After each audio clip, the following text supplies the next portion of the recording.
In reality, there's no such thing as an overrated or underrated game. It's all personal. If you love Halo and I don't, I'm going to look at the reviews and think everyone is crazy, whereas you'll be pleased you're part of a hug of love. And everybody wants to be part of a hug of love, stands for reason. Now that's out the way though, there are a lot of games out there which are clearly out of pants, but for some reason light up a gamer's heart anyway. This is nonsense, I tell you. Nonsense. I'm Simon Miller. This is 8 stupidly overrated video games. Number 8, Zelda Breath of the Wild. Ooh, controversy. Now I do like Breath of the Wild and credit for Nintendo for taking a popular franchise and making it feel completely fresh and new. That's no easy task and most other companies wouldn't even think about it. It's why Nintendo are the best, even if they make games for babies.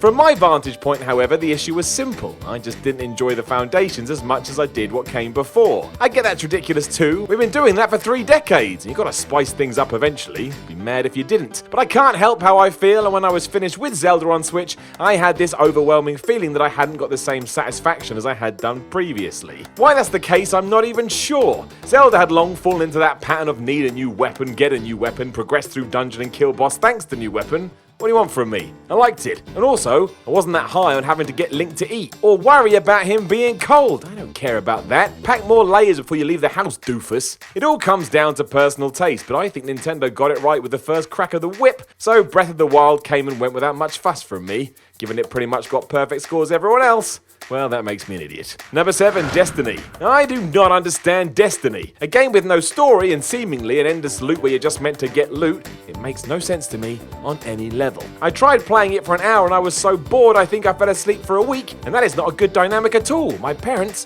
thought I was dead. And yet there are millions of people out there who would disagree with this entirely, saying that while Bungie has made mistakes with its franchise, ultimately, the exploration and the ongoing sense that anything can happen is enough to keep you going for hours. Naturally, playing with friends is a huge reason for this. Teaming up to take on the bigger challenges in the game before being successful is always going to be enjoyed. Co-op, even when done badly, has something, and many think Destiny has managed this well to begin with. To me though, it's just so repetitive, and the odd colour scheme soon means it all blurs into one. Then there's the boss fights, which feel as if they've fallen out of 1994. Personally, there is just no reason to keep ploughing forward unless potentially getting a new gun that has improved fire rate is high on your list of things to do. It's not high on mine. I've read it before and I will say it again, but really, Destiny is just the high-end version of Candy Crush. You don't know why you can't stop playing it, even when you take a step back and realise there's nothing here. Number 6, The Division. Basically backing up everything I just said, The Division makes me feel exactly the same way for almost exactly the same reasons. Ubisoft's open world is just dull, boring, mundane and depressing. Or DBMD.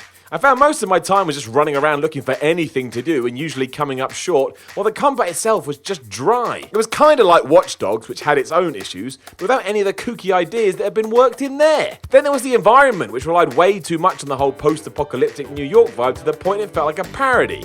It wasn't though, and instead was the most serious game ever. How dare you even think about having some fun? You, my man, are not allowed. Over the years, the many additions have backed the fans' arguments that there's continually a good flow of events to get involved with, and that variety lies within these. But when I start thinking about jabbing my eyes out with hot sticks rather than have to play anymore, well, I think something's gone very wrong. Number 5, Assassin's Creed. Assassin's Creed. Disappointing me all the way back in 2007 and never being able to win me back. I take umbrage with this idea that Ubisoft changed things drastically with the sequel and never looked back. If that's the case, why when I revisited it with Origins 10 years later, did it still feel exactly the same? Just asking you to follow the magic cursor by pushing forward before the game itself takes over, Assassin's Creed may as well be a walking simulator considering how little you're actually asked to do. You just head to the next checkpoint, the main character offers up some exposition before you repeat this down the line. Assassinations themselves have never lived up to the billing they were given when the publisher was first pimping the original trailer over a decade ago, and nothing I've ever seen has made me want to return to it,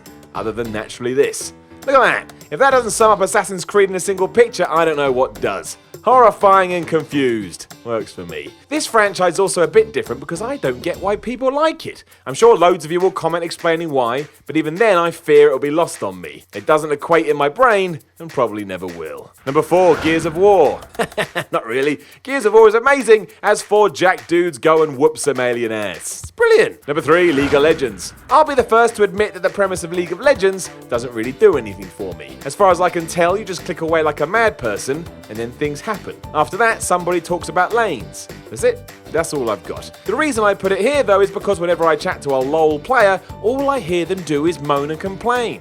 I've played 10,000 games and got screwed every time. I don't enjoy my time playing. It makes me constantly angry. Then why are you playing it? And why on earth would you ever sing the praises of something that actively pisses you off? That's bonkers. What really cemented this is when an individual came up to me and said, well, with League, it's not just about winning, it's the journey you try and win. Aside from the fact they reduced the title to just League, that is the most gibberish statement I've ever heard.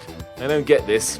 Never will. Number 2, Overwatch. I tried to get into Overwatch, truly I did, and on paper, sure, I can see the appeal, but when I play it, forget about it. I'm just not interested. Now, yes, admittedly, this is because I suck at it and that's always going to tie in. If you're shit, that's going to reduce your enjoyment because of course it will. It's human nature. Outside of this, however, I, to be honest, don't think it's a good shooter. It's a decent enough team experience and the heroes are well balanced, but in terms of holding a fake gun in my hand and firing bullets into the abyss, nope. Not for me. It's the equivalent of making a wet paper aeroplane and then hurling it out the window. It just falls straight to the ground, making you sad beyond words. Today as well, you have the problem of accessibility, which is near enough impossible. Unless you want to spend every hour you have trying to get up to speed, you're just gonna suck forever. And is that what you want? To be on your deathbed thinking about how much time you sunk into Overwatch? I don't think that's gonna be a good feeling, but hey, what do I know? Number 1, Dark Souls. Of course, what else would be here? A game that received 10 out of 10s from many outlets. I truly believe that Dark Souls has zero redeeming features and has been broken on purpose from a design point of view to try and justify all the issues it was having.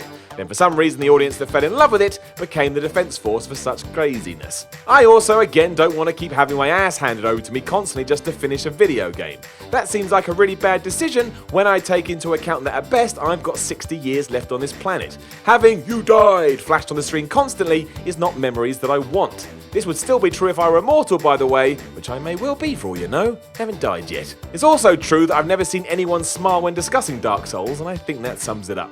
You play this for the challenge, and within that challenge is tears and heartache. It's like asking to be punched in the face just so you know you're still alive. But you are alive, so maybe think about not playing Dark Souls because yes, it is an overrated video game. Please do remember that all of these videos are supported by patreon.com/Simon316 and there is a link in the description, and even if you gave $1, you make my life a bit easier. Like, share, subscribe, put it on Reddit to piss some people off, and I'll talk to you soon.